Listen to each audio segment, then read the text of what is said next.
preview. We are in. We are locked. And I very much doubt there'll be any last minute transfers that will make me want to get anyone else in, because I think it'll be too late to assess by Friday when Liverpool take on Norwich.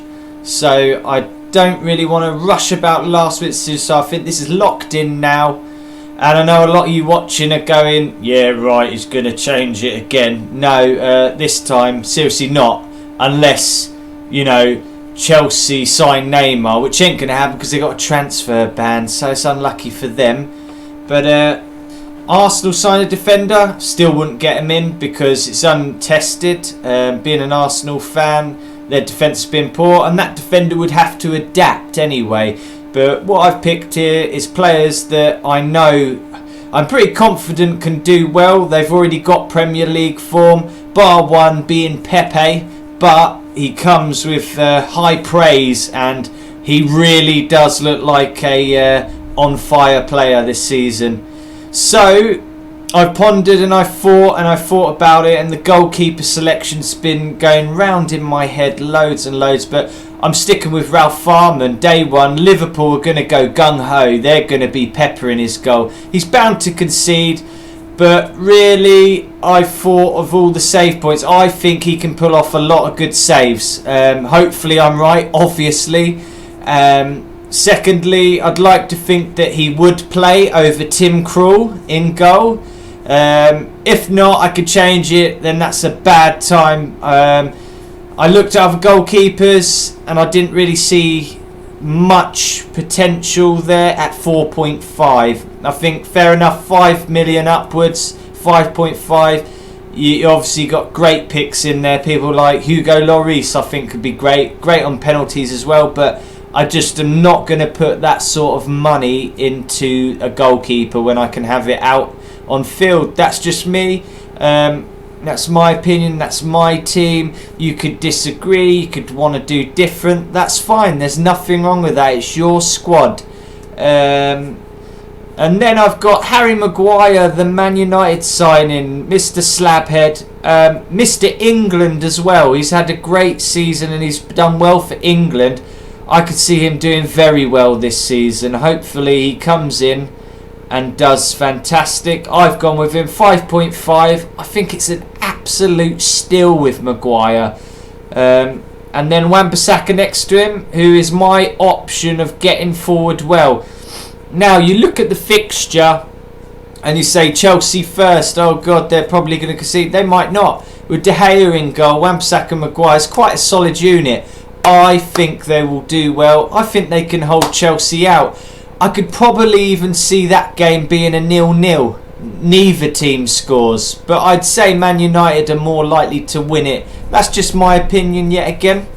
And then we move over to Virgil van Dijk. Now he's my cheaper option into the Liverpool defence.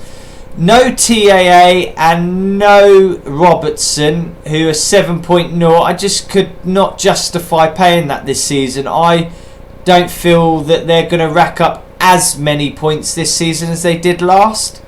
But Van Dijk, he's nailed on. You know he's going to start.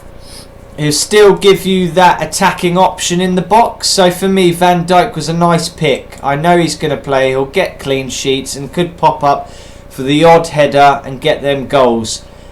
Then in midfield, I have got my captain as Raheem Sterling after Community Shield in a good pre-season. The guy has to be there. After playing up front as well, definitely nailed on.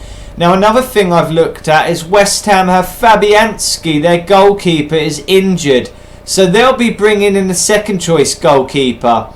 Now I think Raheem Sterling can absolute field day. Man City in total will. Whether he gets assists, whether he scores many, I think it's a great choice for the Gameweek 1 captaincy. And then I've got Nicolas Pepe. I think Unai Emery should start him. You pay all that money. You rested him against Barcelona. Unleash him in Gameweek 1 against Newcastle. If not, he could still even come on as a sub, and I think he could still, with fresh legs, do very well. So yeah, he's in there, and I don't want to miss him from Game Week 2. I don't want to have to play about and try and play catch up or try and move my squad around trying to get him in, you know. So I've just got him in early, and if he does well, that's a bonus for me. So yeah, and then Perez, Newcastle's form, he was like their main man really. Always giving returns last season. If we have a look here, goals scored 12, assists 2. So brilliant player in Leicester under Brendan Rodgers. I think he'll do very well. I'm on that. I know fixtures are like, you know, Wolves, but Chelsea, I think they'll be end-to-end, both them games. I don't see it as hard fixtures. I see it as end-to-end.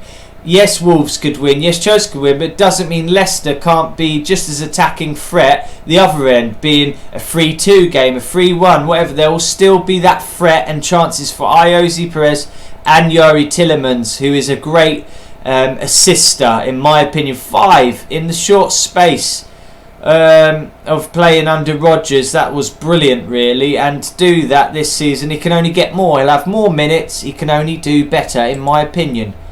So that's my midfield. And then we go down to Diego Jota. Now, they've got an injury to Jimenez, so he's likely to start, most definitely. And I think this season, even if he doesn't start up front, he could still come into the midfield. He could still rotate around like that. It's a bit similar to Sterling, really. They could both rotate midfield or just behind the striker in the 10 position, a bit like Perez. So that's 3 players I have like that, who can get points as a striker, points as a midfielder. That's brilliant options for me, and I think that Jota's going to be a big threat and a great player this season. And then I could not ignore, I mean, I looked at Moise Kean of Everton, who they bring in, coming in with great praise on him from Juventus, the youngster. I think he'll do well for Everton. He'll have great service behind him.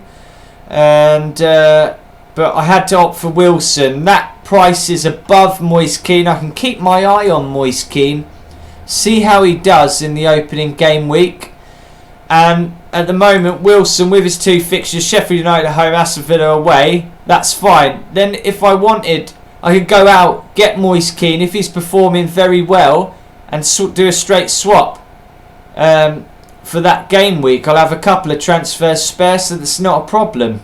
And then we've got Pierre-Emerick Aubameyang, joint goal scorer for the Golden Boot Award with Salah and Mane last season. Now with this man, Nicolas Pepe, in there, I think Aubameyang's going to be loving life this season and racking up even more goals. And even if not so even more goals, definitely just as many goals. So it just keeps that steady form flowing for him.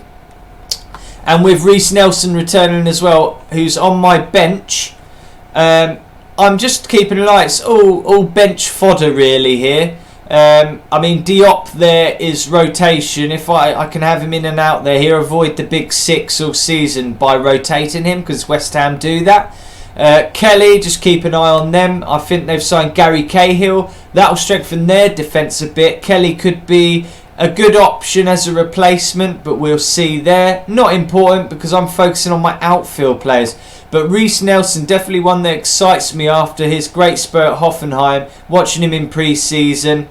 I think with Lacazette just having that slight knock, Nelson could start the first game of the season. If not, he'll definitely come on, in my opinion, and could offer some attacking threats. So I just keep an eye on him. But yeah, that's the main squad there. I'm so excited, guys, for game week 1 on Friday. Liverpool-Norwich opening up the Premier League. Let's see how it goes. Good luck to you guys. If you like the video, please hit the like button. And please, if you're new here, subscribe. Red subscribe button. And then the bell notification will keep you updated every time I upload a new video. And once again, guys, thank you very much for watching.